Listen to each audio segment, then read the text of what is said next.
Hi everyone, Shuffle Up Poker invites you to join us for the most prestigious poker tournament in South Africa, Event 4, the Super High Roller. For 75,000 Rand buy-in, you can get a 500,000 starting stack. This event only allows one re-entry per player, which can be used up until the start of the third level on day 2. See you in the Theatre of Marcellus on the 17th of November at 3 o'clock.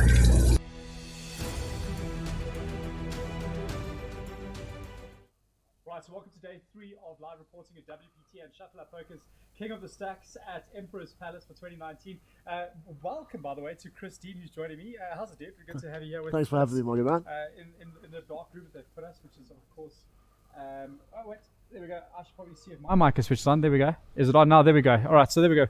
Welcome to it. Of course, if you didn't hear, we are, of course, it's still at Emperor's Palace for day 3 of live reporting at King of the Stacks 2019 with Chris Dean. Chris, how's it going? Good. Exhausted. Yesterday Day 3 was a proper grind. Yeah. Well, day 3 is in full swing. And you, of course, played event number 1, so we're definitely going to be asking you about that a little bit later. And we do, of course, have the winner who will be joining us a little bit later on the stream, Cliff, who won a little bit earlier this morning, around 2 o'clock. So we'll be chatting to him a little bit later. But first things first, with the stream, we've got to tell you there is a chance for you to win tonight. And all you have to do is tell us your bad beat stories. Now, there's a seat up for grabs in the Turbo event happening on the last day of the WPT and Shuffle Up Poker King of the Stacks for 2019. If you want to win that seat, we want you in the comment section throughout the stream. We'll be reminding you to tell us about your bad beat stories, and we'll be coming back to that and reading those stories out and choosing our favorites. So make sure you start dropping those comments in there. And if you want to see some of the bad beat stories now already, we went around and we asked some of the players. Yeah, it's actually, some of them are quite brutal. I'm not going to lie. Check it out.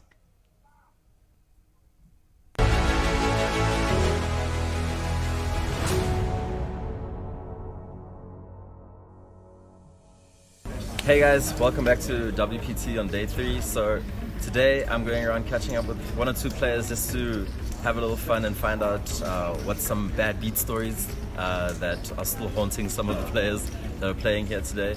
So to start off, I thought I'd tell mine. So it was quite early on when I'd been playing poker for probably about a year. I was playing in a satellite tournament to win a seat into one of these events. And I was quite short stacked on the button. It got folded around to me. I went all in with pocket kings, which is obviously the second best holding pre-flop in poker. I got called from the big blind by ace jack, so I wasn't too worried. I thought, yeah, okay, there's 3 outs here. I just have to dodge an ace. So the flop comes down king 3-3. So I flop the nut full house. I'm thinking I'm on easy street. There's nothing that can happen here. I'm dodging running aces and running 3s, which is incredibly unlikely. So the turn comes down at 3, and I was starting to get a bit worried at this point. Then when the river came another 3, my heart sank and I nearly died, because now I was no longer playing a full house. I was playing the board, 4 of a kind, king high, and the ace high beat. And that is a story that still haunts me to this day. Hi guys, so we're out here at WPT, and we just thought it might be fun to hear from the players some of their worst beat stories. We've got Moon, one of my favorite people in the world, standing with me today, and he's going to tell us about one of the beats that ruined his life. And yesterday I had a pocket 8 on the big blind, so the guy raised under the gun 4,500. So there's 2 callers. I flat call it, flop come 3-3-8. I flop the full house. No, that's a great flop. Then I check, the guy bet 7,500. So there was other caller comes to me, I said 27,500. I raise him 27,500. Yeah. So he called, the other one called, there's the other one, the guy cut off, he folded. Okay. So 10 cards come 2 of diamond. There was a 2 diamond on the flop as well. Yeah. So I bet 27,500. Yeah. So the under the gun guy, he went all in. So he fold, I snap call.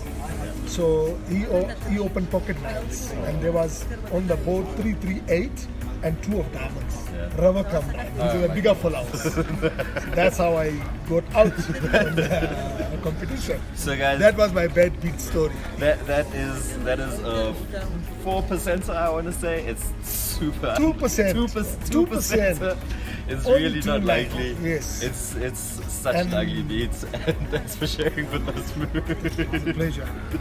Bad beat tail. I'm here with my boy Garrett, Yeah. and he's gonna inform us as to what happened to him. Well, this one still cuts deep. It was early in my poker career. Yeah. I was still 19 years old, and we had a drunk guy at the table, and I thought this is my time to cash in. Yeah. So he raises, the guy calls in the small blind, how many people are open up the tracks. Okay. Right, so I re-raise, small re-raise, just want to get some action. Call. Flop comes, jack, 7, That's then a fantastic Beautiful. flop. Yeah, nuts. I check it. There it is. Obviously, drunk guy bets up, get a caller, and I re-raise. Yeah. One call, one fold. Then brings it's a 9. A 9. So it's still there. Yeah, he's still doing pretty well. Still doing very well, no threats whatsoever. Right? So I check it out, no threats. So now try to get another bet coming in, and he does so. He bets, I move all in over the top. Because I thought he's going to call, he has to have an overplay or some sort. He calls, and I showed him, and to my astonishment, he has a gut shot. And what comes on the river? The 10. Oh my King, goodness. queen, hits a straight on the 10. Oh, And, no. I lose probably the biggest spot I've ever been involved in. Oh, that is horrendous, So, guys. 19 years old. That time you start a small salary, you put all your money into it. It's Yeah. heartbreaking, but Yeah. you grow from those You experiences. do. I I had a can lot of definitely fun. relate to such things as well. We've all been there. But for a running gut shot, that is pretty much as bad as To it be fair, he gets. was drunk. To be fair, I was No, trying to there's no cash to in. be fair. There's no to be fair here. Running gut poker, shots that's are poker, trash. that's poker. Anyway, shot for sharing your No story, problem, man. man. Cool.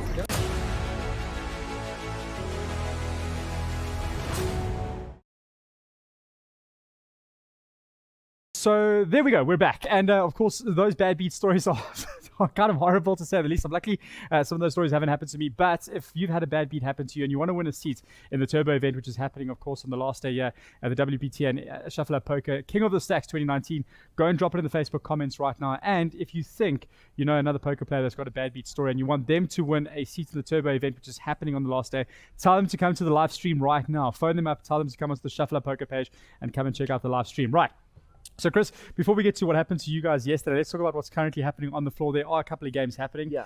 The Super High Roller is still happening at the moment. Correct. Yeah. Let's talk about it. 35 players have entered. We've already lost one person, Edgar Antazana. He made his exit. Unfortunately, we haven't got that hand yet, but we'll bring it to you as soon as we get it. But the current prize pool is at 2.3 million. Incredible. That's 2.3 million rand. chop change. Yeah. Pretty much, right? Yeah. It's incredible. Just remember the Super High Roller event was a 75,000 Rand buy-in. So these are the cream of the crop guys that have come and joined us this evening. All the guys that play the nosebleed stakes online, this is what they do on the daily. So we do have an update that there was 35 players that entered. 34, obviously, like Chris said, are remaining. We'll see if we can get that hand to you a little bit later. Let's talk about how the games have been going. We'll of course come back to blow by blow and hand by hand. But from what you've seen so far, the stakes are quite high. Yeah, there's some amazing poker being played downstairs as we speak. That as well as the slow roll, Yes. which is also going down. Let's talk about the slow roll. Of course, the guys are back from dinner break. Just keep in mind, I think that's for the Super High Roller, by the way. The blinds are sitting at 500,000. Slow roll, 45 entries and or slow grind rather, and 75-minute level. So just keep in mind, those are the long-winded blinds. Yeah, very much so. It's not one of those where you're restricted in regards to making moves early. Yeah, you can really set it out, set your game plan in motion, pick your spots accordingly, and try and build that stack nicely. We were speaking to Fabian about this last night. Your feeling about the slow grind games? Well, I personally enjoy it. You set yourself in, you can adjust with your game plan accordingly, Yeah. and pick your spots. When you like with a slow grind in comparison to the, let's say, hyper turbo events, you're not rushed into trying to build a stack. With this, you can really focus on getting to know the people you're playing with. And learning how to read them, obviously, as That's well. correct, yes. Yeah. And as I said, picking your spots, looking at the players and how you can pick spots to semi-bluff them, just try and get the most chips out of them as possible. Just try and have fun with it. Yeah, absolutely. We're going to chat more to Chris a little bit later about some of his techniques and how it's gone down. We now, of course, are going to be chatting to somebody very exciting. We know that in the past 24 hours that the semi-freeze winner, we actually have had 3 WPT winners come out over the past 24 hours. Before we get to our semi-freeze winner, we just got to let you know, and congratulations to our ladies and gents winner, Nareen Panther, who won a little bit earlier, and Omaha winner, Robert LaRue, who will be talking about the ladies and gents and the Omaha events a bit later this evening. But over the past 24 hours, including the semi-freeze winner, Cliff Safi, this is what's gone down.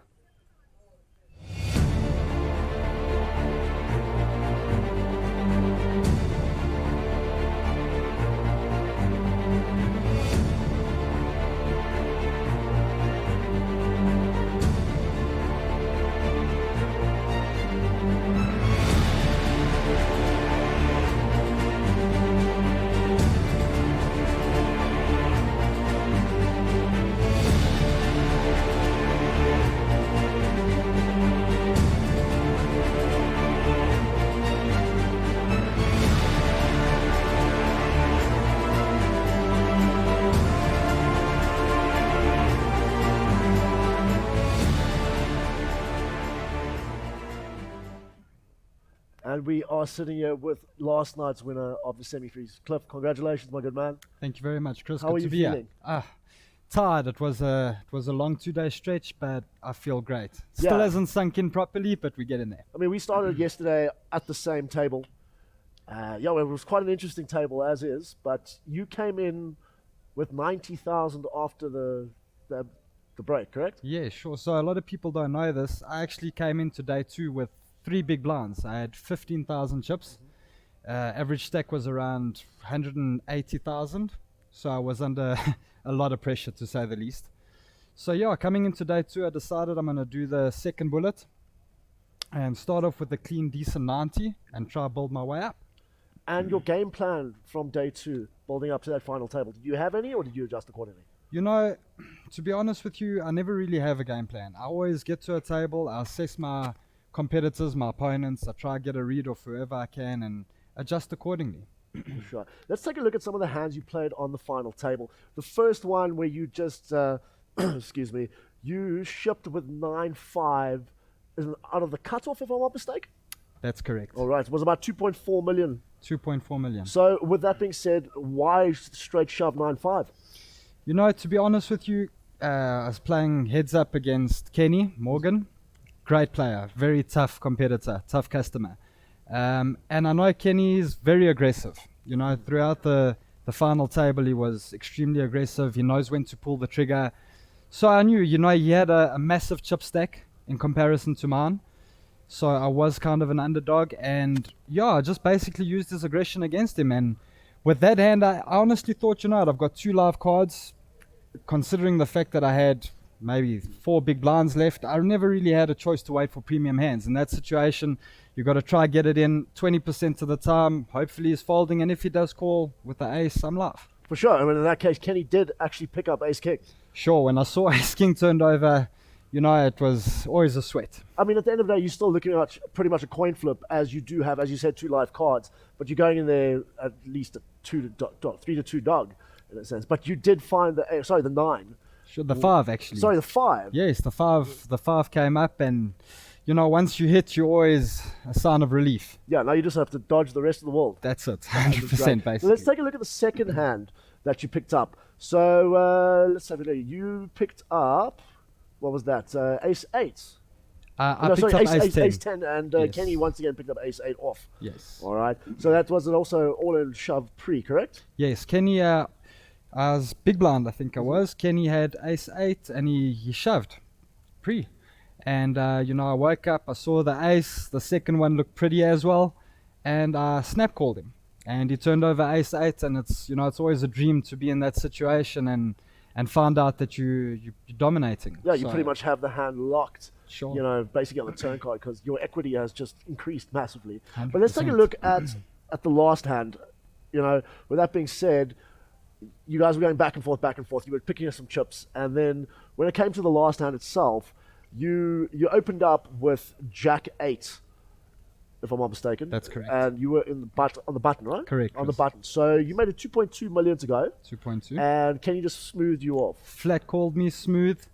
Flop came, if I'm not mistaken, Jack 8. What was it? Jack 8 5. Jack 8 5. That's correct.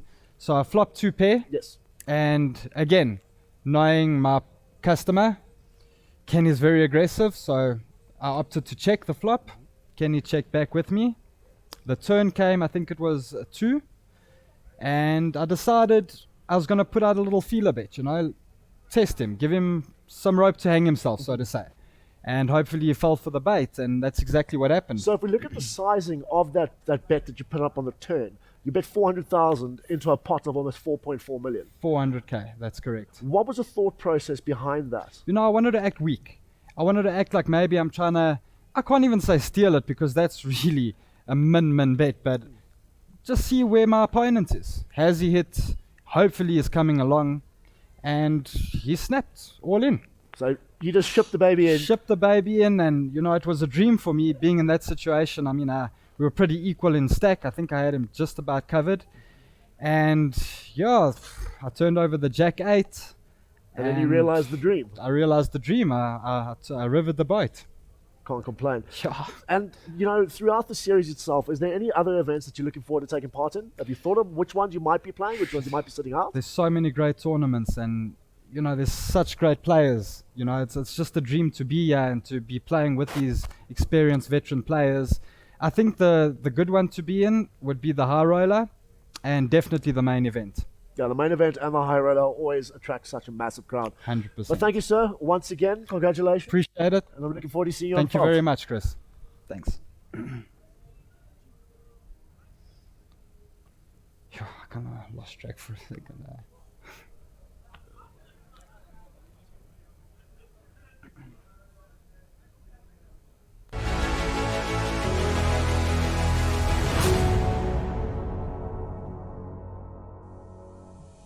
So I'm sitting here with last year's winner, ladies and gentlemen. How are you, sir? How are you? Very well, thank you. It's good to see you. Thank you. So last year you beat out 72 players. Can you believe 50 there? That's a feat on its own, man. Certainly. Can you maybe walk us through that entire process?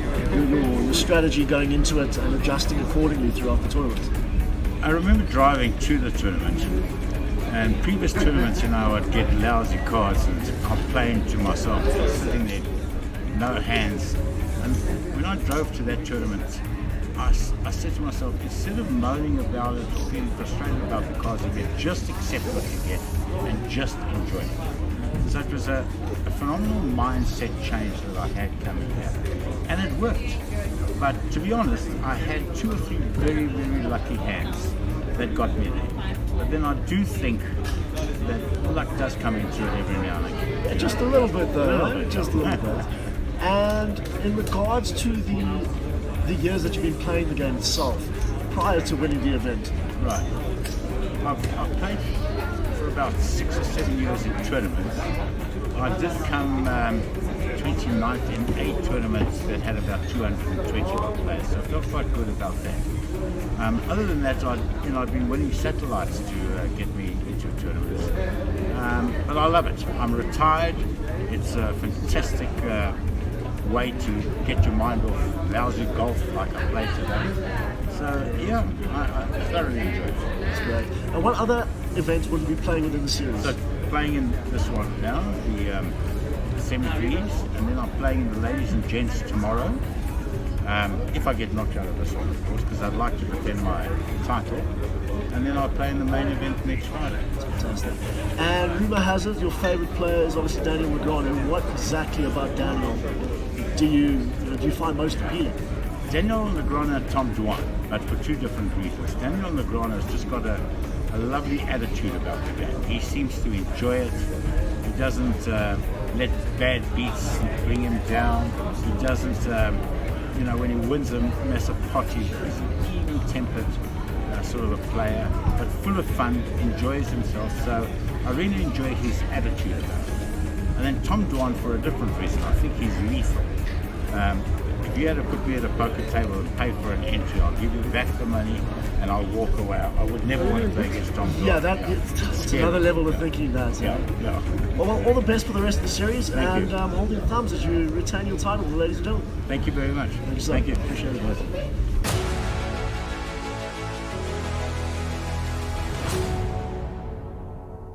All right, so welcome back. Well done again, of course, to Cliff winning that semi-freeze event. I said to him when we were walking down the stairs a little bit earlier, drinks are on him tonight. So when this live stream is done, if you want to come and join us, we'll be at the bar. Cliff, which bar? All right, so listen, welcome back, Chris. And quickly, before we get into what's happened over the past 24 hours, let's quickly talk about you. I mean, you're joining us here. We've met Fabian and everybody's met me. What's your vibe? Where are you from? Well, I'm originally from Cape Town. Yeah, we've got quite a neat little scene up there. A lot of good players, as you guys know. Yeah. Some of them are actually playing the high roller as we speak. We were talking about the interprovincial tournament that's now kicked off with Shuffler Poker a little bit earlier. A lot of the guys are saying the Cape Town guys are the best, and Joburg guys are probably hating me right now. So are the KZN guys, but it's a compliment for you guys. Well, very much so. I mean, look, I wouldn't say we're a different breed of player. We just play a lot harder. How so? Well, with the Cape Town guys, they tend to put everything into it. I'm not taking anything away from the Joburg guys. But the Cape Town boys, even if they're playing their mates or playing everybody else, they play each other hard. Yeah. You know, they play for the win. Are we still talking about poker? Yes, we are. Oh, okay, no, just checking. Listen, it also goes to show that Cape Town guys have got a lot more cash than Joburg guys, if you ever were wondering to bet. All right, no, just talking. But listen, Chris, good to have you here with us, and that's why we're bringing you the live stream, thanks to WPT and Shuffle Up Poker. Right, so just remember, there is still a turbo seat up for grabs happening, of course, in the last event of the tournament schedule. If you want to win that seat, tell us your bad beat stories. We'll play you a video again a little bit later in the stream. Tell us those bad beat stories, and we could be giving you a seat. In fact, you got a bad beat story, I'm sure. Yeah. Everybody's got one. Wow, it was actually quite rough online. So we were playing Pot Limit Omar. Don't know if you're familiar with Pot Limit Omar. I've heard of it. I've never tried it. All right. So 2 cards instead of 4. Right. Same principle, flop, turn, and river. So here's an idea. It's a cash game. We're playing 15-30. We're pretty deep. I'm about just short of 300 big blinds deep. Okay. On a 15-30 game. And we were saying, you know, we have gone through these terms, just to give you an idea of when somebody says 300 big blinds. If you want to go see those videos, go to day 1 and day 2 where Fabian and I did discuss what 300 big blinds does mean. For sure. And the person in question, I'm not going to mention his name. No names mentioned. Yeah, so he was also pretty deep, about 25 big blinds deep. And so I look down, or should I say I look up into my screen. I'm holding King, Queen, 4-3 double suited. Okay. All right, so nice premium starting hand, connected cards, 2 overs, good to go. So I opted to pot. So I bet straight off the pot off the bat, and the gentleman decided to 3-bet me. So he potted straight back, and I just called. Board came out, Queen, 5-6, 2 hearts. Okay. So I've got top pair, straight draw, and a flush draw. I've got about 65% equity against majority of his hands in his range. Surely in the back of your mind, I got this. I mean, come on. Yeah, I mean, the great thing about Omar is the equities are so close together in regards to the hands that every street you got to reanalyze where you stand, because turn of a card, everything can go south. Fair enough. So with that being said, I opted to check my option, and it went pot. He decided to pot. But the way I wanted to play the hand was to try and get all the money in, considering I had about 65% equity in the hand, and he's drawing very thin. If he's got hands like kings, aces, any form of naked pair like that. So he opted to check. Well, I checked. He called. The turn came the king, which then gave me 2 pair, top 2 pair, king, queen, open-ended straight draw, and a flush draw. Needless to say, all the money went into the turn, and he had pocket kings. So from going a massive favourite, for him holding, I mean, when I say massive favour, I'm looking at probably 75 to 80% equity. Yeah. To him finding a 2-outer. Oh, no ways. Oh, what should I say? 1-outer on the turn. Yeah, it's to scoop in the entire pot. It's heartbreaking. Yeah, that's where you just decide, okay, turn the laptop off, it's time to go to bed. It's time to go to sleep. We'll tackle this tomorrow. If you've got one of those bad beat stories, you want to hear about them, just drop them in the comments right now. We could be coming back to you a little bit later and giving you a seat to come and join us in the Turbo event. So if you've always wanted to play in a WPT and a Shuffle Up Poker event, King of the Stacks 2019, now's your chance. Go and drop the comments on the comment section on telling us about your bad beats. Right, let's talk about what's happened over the past couple of hours, or rather the last 24 hours. Let's talk about what's happened with the other WPT championships that's happened. Our Omaha that happened yesterday, that kicked off on Friday as well, if I'm not mistaken. Yeah, that was yesterday. It kicked off yesterday. All right, so let's talk about Omaha. Your feeling on the tournament? Well, the field was small, but it was tough. I did take part in it myself. Unfortunately, I got knocked out very early. And okay. And I opted not to jump back in. But the heads-up game between Justin and what was the gentleman? Robert LaRue. Robert LaRue was quite intense. Robert had majority of the chips, but Justin did put up a very good fight. Unfortunately, it wasn't good enough. Yep. So we'll come back to that final hand a little bit later, but let's talk about some of the hands that we did see with JP Oaks taking a massive pot. I'm going to go through it with you, and if you want to see the blog, you can come up onto the Shuffle Up Poker website and go through it with us. But level 6,000, 12,000 on the blinds. The action starts with JP Oaks, who calls from under the gun. W's under the gun +1, raises pot to 4,800, making it 6,000 total. He gets called from a small blind, big blind, and JP Oaks under the gun. Flops. Jack of spades, queen of diamonds, 2 of clubs, pot taken up to 24,000 rather. Small blind checks, big blind goes all in for 8,800. JP calls, Dobby calls. Turn brings the 3 of spades. JP Oaks goes all in and then Dobby folds. JP shows ace of clubs, ace of diamonds, queen of spades, 5 of spades. Small blind says that he's quads and turns over jack of hearts, jack of diamonds, jack of clubs, 10 of hearts. Right? River brings the 4 spades, giving JP the flush as well as a straight, and takes down the big pot. You want to talk about that? Well, first off, that straight limp under the gun is always something dangerous. Yeah. Considering you're the first person to speak in a massive ring game, you would like to see what everyone else does. I mean, if you open under the gun, your range becomes pretty narrow. Unless you're trying to balance your range. Like if you played hands early on in the tournament and you've limped aces, kings, queens, jacks under the gun, right? And you've gone to showdown with that, people start saying, okay, what is this guy doing? This kind of range that he's working with, right? But then if you start trying to balance your range by playing hands under the gun like 7-8 off, 7-8 diamonds, any suited connectors, your hand ranges become a lot wider, in a sense, balancing it. Okay. So when you go to showdown, or not even the showdown, it gives you opportunities to bluff at pots more, right? Because people have this perception that you are only playing. And that's literally that's not playing poker. Like you're literally changing the perception of the guys and what they may have of you. We're gonna skip right ahead to that final hand. It is up on the Shuffle Up Poker website. You can go check it up on the blog. But well done to Robert LaRue taking the Omar title for 2019 and the winner of WPT Deep Stacks and earning himself 40,000 rand. So well done to Robert LaRue. Let's talk about the ladies and gents match, which was something quite special as well. Remember the winner for the ladies and gents. If we go right to the top, there was Noreen Panther. Very cool concept that Shuffle Up Poker are doing with the ladies and gents, just getting more ladies to come and join us as well. Ladies over 18 and the gents 36 plus. Let's talk about that and how it went down last night. Yeah, another great field, a mixed batch, as you said. A lot of young ladies jumped in as well. Yeah. There was a couple I haven't seen before that wanted to try the game out. And that's good. It's good that there are ladies coming through, because we have expressed that it is obviously a male-dominated game, if I can put it that way. And to see the ladies now coming through, even with Maria Ho winning last year as main event title, I think it's encouraging ladies to come through a little bit more. No, for sure. I mean, if you look at our players that are playing now, the lady like Noel Jefter, is doing extremely well. That should just be a goal to set for. All the young ladies that are coming in and trying to learn the game should actually look and watch how Noel plays and how she goes about things. I mean, she's ruthless. She's fearless. Lauren Aswell? Lauren Aswell. I mean, Lauren's a great player. We were discussing Lauren and some of the hands that she was playing yesterday on the semi-freeze event, and she's also somebody to watch and somebody to look up to in the style that she's playing, and I think it could be quite inspiring for some of the other players. Yeah, and I mean, Lauren ran deep in the semi-freeze as well. Yeah, well, there we go. Yeah, she didn't quite make it, but she was pushing the short stack, and eventually got caught, found wanting. Yeah, look, I think it's super exciting to say the least. And then, of course, we got to get into the Super High Roller, which is currently happening at the moment. They've just gone on a dinner break, but let's give you a bit of a background and an idea of what's going on. Fabian caught up with some of the Super High Roller players a bit earlier today.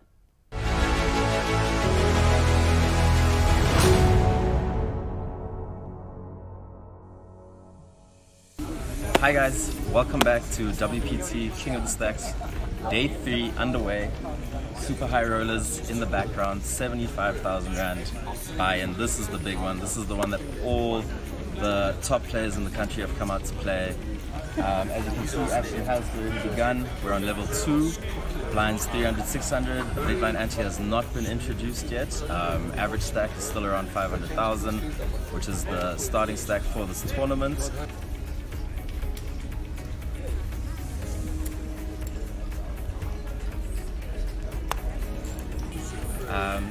Also in the background here, you can see some of the lovely branded gifts for the Super High Roller competitors. Beautiful bottle of gin with some glasses. So yeah, some of the notable names and players that are already seated. We have Ahmed Karim, Super Crusher from Cape Town, lives for the high rollers, super high rollers and semi-high rollers. We've got Bozo from right here in Joburg, also just amazing player, knows exactly what he's doing, always well aware of what needs to be done in these situations. Eric Brand, Cape Town player, just an incredible GTO player. Love watching him play, love commenting on how he plays. We've got George Levine, who flew in from Durban to come, and he flew in specifically for this event right now. He's also registered for High Rollers in Maine, also just loves the higher stakes, really tricky player, so he's going to be one to look out for. Gio Zanetti, another great young player. He's been playing for years, has so much experience, even though he's quite young still. Rashid flew in all the way from Angola, flies in for all the WPT events, loves them. Just came back from a Vegas trip playing WSOP. And then we have Henny Apple here as well. Also always in the mix, can't ever count out Henny. Never know what he can get up to once he builds his chip stack. So we're definitely going to keep you posted on what's going on in the Super High Rollers tonight.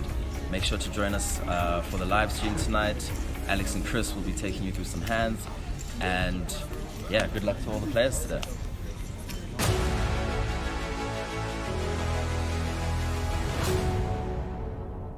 Right, so we can give you an update that the Super High Rollers are currently on a bit of a dinner break. Chip leader currently sitting with Jose Parienkin with just over 1,030,000 chips. So it's getting quite exciting to say the least. Lowest stack currently Alvin with 235,000. We'll update you as we go along. But some exciting hands throughout the day so far. Have you been able to catch up with some of the guys? Yeah, I've actually bumped into two of my mates that I haven't seen in a very long time, Eric Brand and old Ben Cade. Pretty sure everyone knows who Ben is. He won a couple of events a few years back. And Eric is also a super, super strong player, plays those nosebleed stakes and absolutely crushes. We're going to be talking about them and more. Just a reminder that if you do want to win a seat into the Turbo event happening at the end of the tournament next week, if you want to win that seat, so tell us about your bad beat story in the Facebook comment section, and we could be choosing you and giving you that seat before the end of the stream this evening. Right, let's talk about a little bit earlier. Today's date is what? The 17th. So this happened a little bit earlier today. Let's talk about David. The headline, and of course, all this up on the Shuffle Up Poker blog. Level 2, so quite early in the event. The blind sitting at 300, 600. George Levine under the gun, +1, raises to 2,000 and gets called by Eric Brand. Now, David Rosettinol, if I'm saying it correctly, re-raises to 8,000 and called back by George Levine and both Eric Brand. And the flop comes 8 of clubs, 9 of hearts, 10 of spades. Mm-hmm. David bets 5,000. George calls, and Eric then re-raises to 18,000. David then decides to re-raise to 60,000, and after long thought, Eric Brand falls. So obviously not going anywhere, but David betting big. David really trying to get involved. Yeah, I mean, everyone knows Bozo, and he's super aggressive. I sat with him yesterday, or should I say on day one at the semi-freeze on my table, and the man is ruthless. Will 3-bet you, 4-bet you, and feel nothing, just so he can scoop that pot. With that being said, that hand itself, it's interesting. With the first open for under the gun +1, where Bozo clicking back, 3-betting like he did, and Eric cold calling and George cold calling. You can look at the range, because we know that with Dave. I know personally that Dave likes to play a very wide hand range, right? So he could be clicking back with anything. Yeah. With that being said, as well, he could do that knowing the players, because these guys play all the time together. Absolutely, the guys start learning each other's techniques and tells, etc. Very much so. And I mean, the way the flop came out with the pot as big as it is so early in the game, down betting 5,000 into that pot alone it looks very suspicious. Okay. Because you're asking for someone to come back at you. Yeah. To play back at you, which Eric did. Falling into the trap. Correct. Proverbial trap. Right, so let's go back to that bet with Eric then 3-betting and Bozo 4-betting it. So there's a very limited amount of hands that you could be clicking back with there to Eric. And I mean, Eric is extremely experienced in these games, and especially the deep side of things.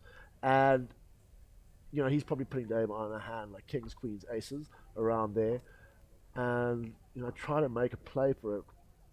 It just didn't work out. But let's talk about George getting involved in this hand as well. I mean, George, no stranger to the WPT circuit. Looking at some of his earnings, I mean, back in 2017 in the High Roller Giant that happened there, 307,500, coming third in that, winning the WPT March 2019 6 Max with 95,000, and of course we can't forget about the 2018 Semi Madness that happened with the WPT March where he won that, and that was 200,000. So he's no inexperienced player to say the least. No, George getting involved in this hand. Well, as I said, I mean, George also came in under the gun +1. To open in such an early position like that, you've got to also have quite a semi to extremely strong hand. Yeah, you got to be confident. Yeah, so I mean, you can look at George. You can put George on hands like 9-10, Jack 10, Ace Queen, Ace Jack, Ace They're in King. the high end. Yeah. A small pair ranging from 5s to 9s, 10s kind of hand. But also, it's quite early that these guys are being so aggressive. So, like you say, David is quite aggressive. It's quite interesting to see, especially in a super high roller. Yeah. Where I was speaking to Fabian yesterday, and I mean, look, you started with 500,000 chips, but to be so aggressive so early, it's quite interesting. you know what they say, you either have all the chips or you don't have any. Yeah. Okay. No, fair enough. So to kick it off, play aggressive from the get-go and adjust accordingly is always ideal. As you said, they are super deep. Yeah. 500,000. Definitely. Right. So let's talk about. Richard. Richard's been making, of course, a couple of posts and a couple of headlines in the blog post. We'll talk about the one hand where he opened up with from Hijack with going up against Len Friedman. I'm going to let you read through it so that you'll probably be explaining it a hell of a lot better than I would. And let's talk about these hands that we're going through. And like I said, these are all up on the on the blog on shufflerpoker.com. You can go check it there and go through with us. All right, so as you said, Richard opened from the hijack to 2,400. Len decided to cold call from the cutoff, and then Clive KK came along from the small blind. The flop came Jack 5-3, Rainbow, and Clive checks. Rashid bet 8,200. All right, so let's just take a look at that. 2,400, that's what that's. It's about 8,600 in the pot, plus the blinds. Yeah. All right. And Rashid bet 8,200. So we're looking at about 3/4 pot or close to pot size bet from that. Len folds, Clive calls. So now that being said, Clive calling a pot size bet on that Jack 5-3 board, Rainbow, you can try and start putting them on kind of hand ranges. So you can look at like Jack 10s, King Jack, Queen Jack. There's a wide variety. It wouldn't be as much to say a hand like 2-4 or 2-3. Really? Yeah, especially coming to, playing a hand like that in such a terrible position in a sense. So with that being said, the turn board at 10, and Rashid decided to bet again at 8,200. Same bet as before, which Clive called, and then the river bought the Jack of Hearts, and Clive bets out 5K. So we've got almost a 40,000 chip pot, and Clive decides to lead with 5,000. Okay. So he's down betting. Yeah. He's down betting, and he's looking for action. What is that? Is that would some guys say that's a sign of weakness or not? Well, it's all depending how you look at it. You could be betting that size in order to get your opponent to bluff, to reduce a bluff, which a lot of players tend to go for. Or he could be going for thin value with a hand such as Ace Jack, King Jack, King Queen, where he's now made trips. Okay, fair enough. So he's making sure he's got paid. Yeah. Also putting his opponent on a similar hand, which he's got him out kicked. So let's say hypothetically, Clive's got King Jack, and the other gentleman has Jack 10. So it's not necessarily a sign of weakness. More so, it's trying to see what else your player. Your opposition could be doing. And it's good to have Rashid joining us here from Angola.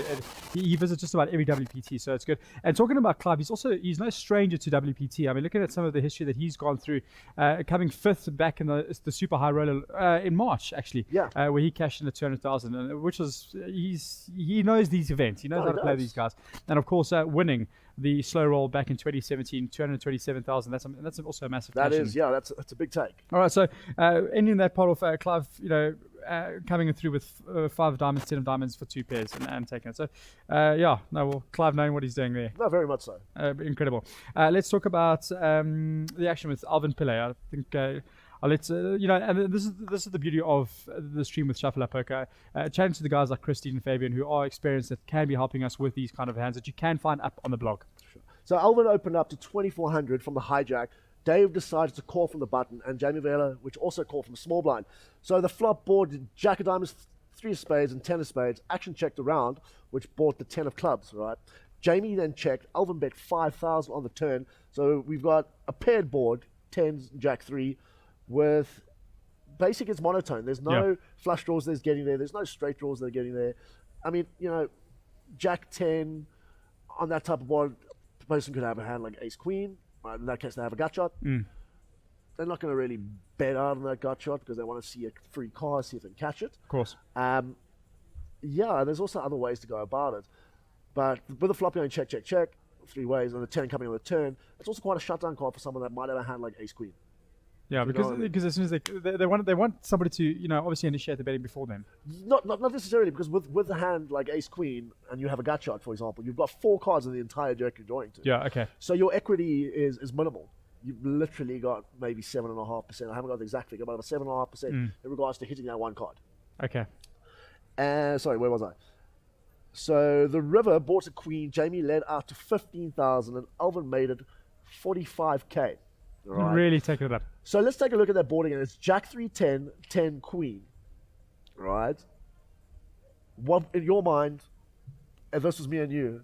Somebody's got a 10. Someone's got a 10. Somebody's got a 10. All right. So just the 10. Nothing else. No full houses. Well, you got to go from maybe a straight to Jack 3, 10 queen. What is it? Jack 3, 10, 10 queen. Yeah, Jack 3, 10. Yeah, also looking for a full queen. house as well. So there's a boat. There's a straight draw. There's no flush draws that get there. No. Players went down to showdown. Right, after Alvin made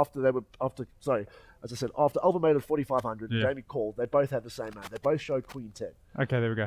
So at the end of the day, it's going to be difficult to get someone off that hand. No, you're not going to. Because if you look at it, your kick is pretty sick. The only hand you're really losing to there is Jack's full. Yeah. 3's full. No, yeah, it's amazing how these guys are in those kind of moments, which I find fascinating. How they're playing a similar technique coming to the end. For sure. I mean, at the end of the day, they both caught a full house on the river. But prior to that, someone could have had a flop 2 pair with Jack 10. Someone could have flopped a set with 3s. The board paired on the turn. So even having a hand like Queen 10 and you're making trips on the turn, you're still betting out. You're betting out. So let's talk about. I mean, who initially raised it to 45? Was it Jamie? No, Alvin made it 4,500 on the river. Okay, so 4,500. Alvin coming out of that 4,500. What is you holding a Queen 10 as well? Yeah. What is your initial thoughts? So at him raising the end of the day, 4,500? you've got the nuts. You've got the nuts. Make it 45,000 to go on the river. You got the nuts. I mean, there's no 2 ways about it. But if we look prior to the hand, as I said, there's 3s that you're losing to before that river hit. You got 3s. You got a hand like Jack 10, pocket 3s. Those are all in people's ranges as well, which you got to try and work out. So yeah, I mean that's a pretty interesting hand the way it played out. Interesting to say the least. And like I said, you can go catch this all up on the blog as well. Let's move on a little bit further. And there's 2 more hands that we'll discuss. And just remember, we are going to be showing you some of the bad beats that have happened to some of our players that are on the floor at the moment. Remember to drop your comments as well on your bad beats. And we could be giving you a seat to that turbo event a little bit later as well. Let's talk about, there's 2 more hands. This hand with Rob Fenner opening up under the gun +1. So Rob opened up to under the gun +1 to 2,300. Nishan took him 3-bet under the gun +2 to 10-3. Right. Rob opted to 4-bet to click back at him to 25,500. So that alone. In your mind, as that happens, what's going through your head? Well, it's a difficult spot because it's all depending on what your read on your opponent is. Sure. Necessarily doesn't have to be the cards. You could sense weakness in your opponents from the get-go and decide to click back at them and apply that max pressure. But with them opting to flats, you kind of have an idea where you are. Have you played against Rob before? I have not. Okay. I have not. I have witnessed him play a few games, a few tournaments. And I mean, the man knows what he's doing. No. So with that being said, the board came King 3, 9. That's King of Spades, 3 of Hearts, and 9 of Diamonds. And Rob opted to check with Nishan betting 30,500. Right? And Rob just decided to smooth call. Okay. Turn board a queen. Both players went check, check. River board a queen. Rob checks. Nishan made it 45,000 to go. And Rob made it 155k. Okay, so let's talk about this now. Guys are checking left, right, and center. Wait, so Rob's waiting for Rashawn. Is it Rashawn? Yes. Nishan. Rob's now waiting for Nishan to just see what he's going to do. Is in your mind, you're watching this, you're observing this without obviously now knowing the cards. Are you expecting Rob now trying to scare him off the pot by raising it to that amount? Well, What do you think he's trying to do here? I mean, if you look at the hand, it went as I Because he's said, checking going into it. Nishan comes back with 45,000. well, And then Rob comes back with over 100,000 chips. if you're going to be 4-betting pre, you see betting 75%, at least 75% of your frequency on the flop, regardless of what you're having, because it doesn't matter if you hit, your opponent could have missed as well. Yeah. So, but with that being said, as I said, like the ranges of these hands that players are 3-betting and 4-betting with, they're so narrow. So you're looking at kings versus aces, queens versus kings, any form of those bigger pair combinations that could come into play here. And, you know, on a board of king 3-9 and the turn is queen, a hand like jacks would probably be folding this. So it went 30,500 on the flop, which got called. And then it went check on the turn. This is where, as an amateur, I'd be like, okay, what the hell is going on? But now just put yourself in their predicament, though, in their shoes. If you had jacks on that board, so you've c-bet, Yep. right? It get called, queen on the turn. So you think to yourself, your opponent's pretty strong here, right? So you go check behind, and the river bought another queen. So the board's paired now with queens, king high. The probability of an opponent having a queen, because there are two out there, Yep. right? You want to take that into consideration as well. Of course. A hand like ace king, you're losing to. Absolutely. A hand like kings, you're losing to. So you literally, you're on the back foot here. Correct. In your mind. I mean, you're looking good initially going into this, but with Jack, now with that board coming out there, you're sitting on the bit on the back foot. Yeah, you could, but your opponent could also have a hand like nines, tens. And just trying to beat you off it. Correct. And yeah, so as we said, Lashar made a 45,000 on the river, and Rob clicked back and made 155k. So Massive. if that was you, in that part, Nishan, as Nishan, I probably would have pulled back. I probably would have folded. probably fault, which he did. Yep. And the hand never got shown. See, that It's just shows you the damn great hands. mystery. It's the great mystery. We'll catch them a little bit later and find out what that hand was. And there's one more hand that we will discuss, and then we will catch up a little bit with what's going on. To let you know, the guys, I think they are back from dinner at the moment. We're just going to confirm they are back, and just to let you know that Alvin is joining us from Durban, March 2019 High Roller winner, which is great. And then he's also the Graceland Poker Series High Roller winner. So we'll keep you up to date with regards to that. And Alvin, just to let you know, is I think at this stage still the lowest stack with 235,000 chips. We're still on 34 players after 35 entries. So yeah, you can catch up on all that on the blog. There's one more hand that we are going to discuss, and that's with Mario. I'm talking about on level 4, and I'll let you. And this is one of those moments again where you're like, you know, what was going on? All right, so the blinds are currently 5, 1,000 or 1,000 ante for the big blind. Ben Cade makes it 14,000 on the button, and Mario De Rosa from the small blind raises to 40k. Yeah, causing Ben to fold his hand. So that was the hand It was prior almost to instant, that. yeah. So we're looking at the 4-bet pot that happened in the Super High Roller. So Rob opened to from under the gun +1 to 2,300 to go. Lashawn made it, or 3-bet to 10-3.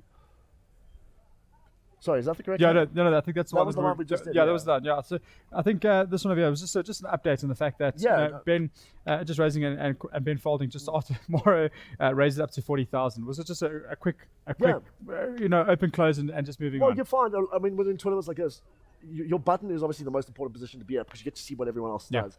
And you'll find majority of the time when the players fold to the button was going to try and steal those blinds. So his opening ranges on the button is quite wide. So with the small blind or the big blind clicking back at him, their ranges are also pretty wide. Yeah, sure. So, as I said earlier, trying to balance your ranges is a very big part of the game. But if you're opening every button, someone's eventually going to click back at you and say enough's enough. Yeah. Which in this case it did. And obviously folds. He's Correct. like, called him out on it. All right, so here we go. So of course, lots of things happening with the Super High Roller event. We are going to be letting you, of course, check out some of the bad beats that have happened with some of the other players that are here and joining us this week. If you have got a bad beat story, I want you to drop it in the comment section right now on Facebook. In the next couple of minutes, we will be letting you know who the winner is for that Seat of the Turbo event come next weekend. So here we go. These are some of the videos. These are some of the guys that have had bad beats. Fabian caught up with them. Have a listen to some of these stories.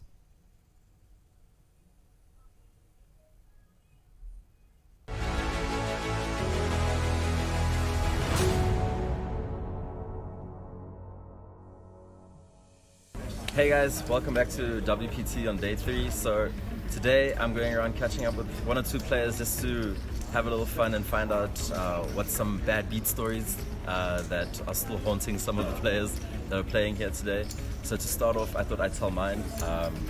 So it was quite early on when I'd been playing poker for probably about a year. I was playing in a satellite tournament to win a seat into one of these events. And I was quite short stacked on the button. It got folded around to me. I went all in with pocket kings, which is obviously the second best holding pre-flop in poker.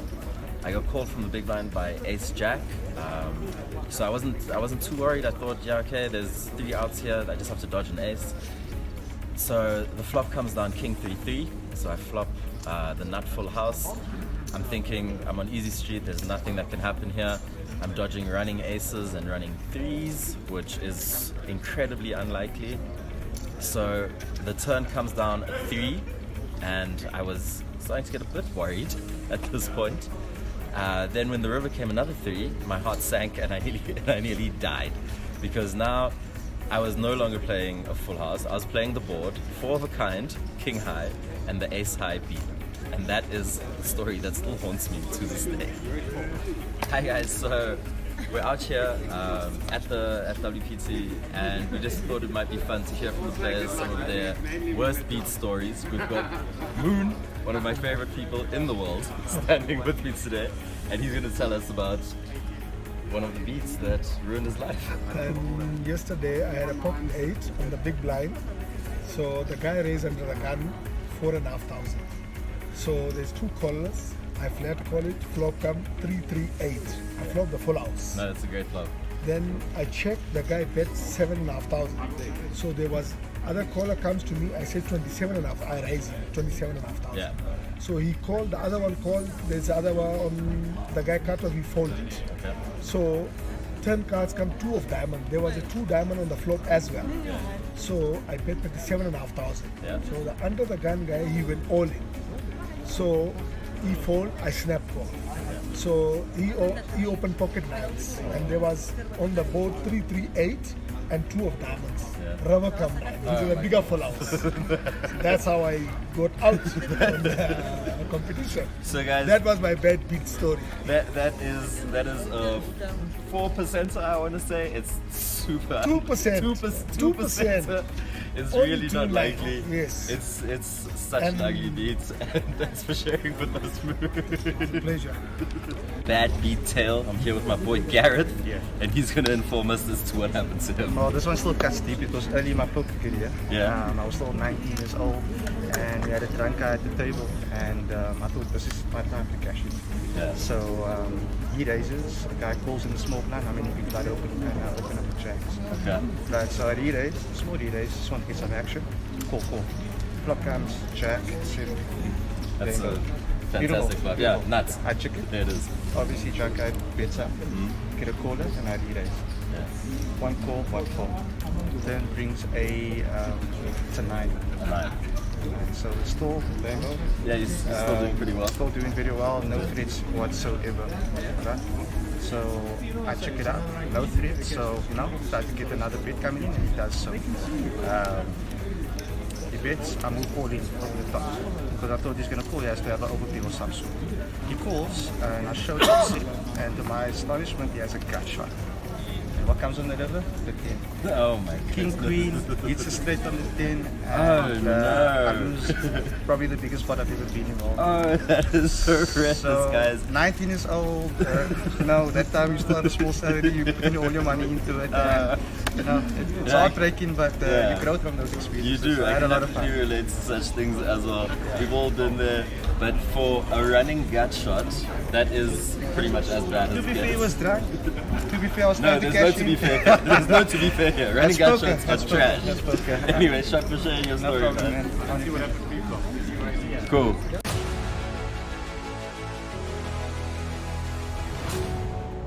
You know Gareth? Very well. Yeah? He's the gentleman that puts together all the satellites and some other events down in Cape Town. Okay, awesome. So you'll see a lot of the Cape Town contingency have actually come through from those satellites. Brilliant. It's great stuff. He really is a great ambassador for the game. Yeah, and not when it's bad beats though. He doesn't feel like he wants to play any longer. Listen, shout out to Nikki Pather dropping a comment a little bit earlier on our Facebook stream. Thanks for hosting an awesome, ladies and gentlemen, tournament. I'm taking this trophy back to Durban. Before you do that, Nikki, come and join us in the studio. We want to chat to you. Contact the guys from Shuffle Up Poker. We want to have you in the stream and chat to you about that event with the ladies and gentlemen event. And before you take the trophy, I want to see it back here. All right. So come and join us. Thanks. Let's talk about some of these bad beats that have come through, and of course we need to award a seat to the Turbo event. A comment coming through from David Ullefeed. 900 opened with a King 10 suited in hearts. Small blind calls flop and comes Ace 5 Jack of hearts.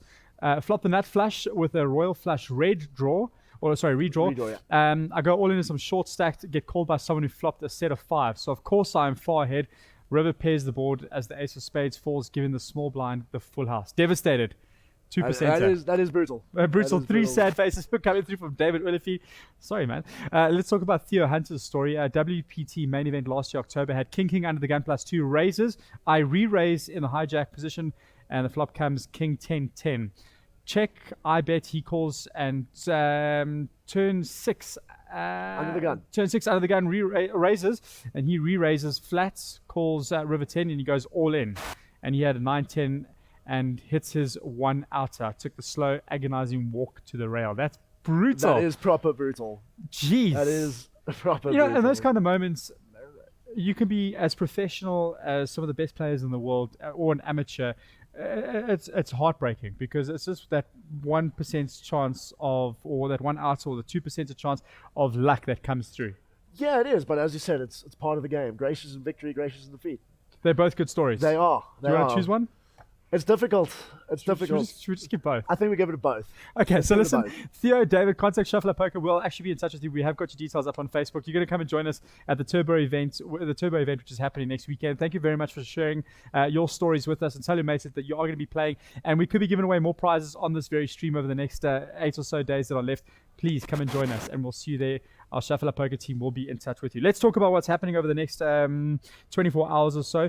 We, of course, are on Sunday. Let's move to Monday. Besides us moving to day 2 at the Super High Roller event, kicking off tomorrow will be the semi-big roller, 20,000 Rand buy-in. That's event number 6. The late registration, by the way, will be until the start of the 3rd level on day 2. And by the way, that event kicks off tomorrow at 8 o'clock. So, just want to confirm that. There we go. Starting with 75,000 chips. It starts at 7 o'clock. Excuse me. Yeah, besides the events that are running, there's also some great satellites happening. Tomorrow is another high roller satellite for you to jump into that. 1,500 Rand gets you in. 1,500? 1,500 Rand with 1,500 rebuys for the first 6 levels, and then an add-on for 2,400 Rand. So Brilliant. that should be pretty interesting as well. Come through, win your seat, could change your life. There we go. All thanks to Emperor's Palace, WPT, and Shuffle Up Poker. We will see you here again tomorrow night on the live stream, 8:30. Well done to David and Theo for winning that seat of the Turbo event. Chris, thanks so much for joining us here. We'll, of course, see you a little bit later. From myself, Alex Cage. Have a great rest of your Sunday evening. Cheers.